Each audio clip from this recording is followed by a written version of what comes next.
Boris Johnson will travel to Brussels in the coming days as the UK and EU desperately try to thrash out a Brexit deal at the 11th hour.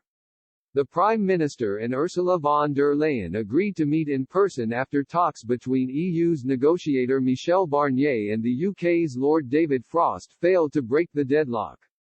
Negotiations in Brussels between Mr. Barnier and Mr. Frost have been taking place since yesterday morning. Negotiations between the pair in London were paused last Friday after the two negotiators agreed they would be unable to reach an agreement without the intervention of Mr. Johnson and Ms. von der Leyen. The Prime Minister and European Commission President spoke on the phone on Saturday and agreed to restart trade talks before holding another phone call tonight to take stock of progress. A joint statement released after this evening's phone call warned there were remaining significant differences.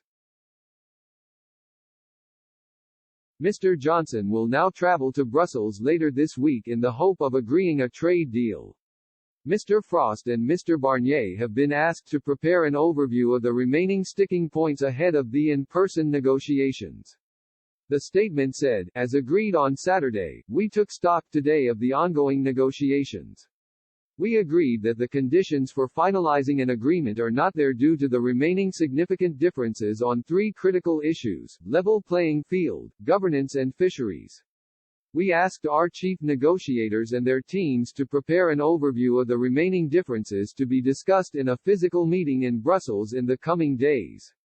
The Prime Minister and Ms. von der Leyen are expected to hold face-to-face talks on Wednesday ahead of a summit of EU leaders on Thursday and Friday.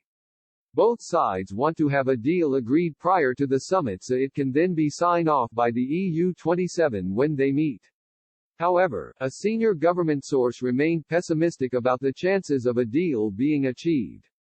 They said, "Talks are in the same position now as they were on Friday. We have made no tangible progress. It's clear this must now continue politically. Whilst we do not consider this process to be closed, things are looking very tricky and there's every chance we are not going to get there."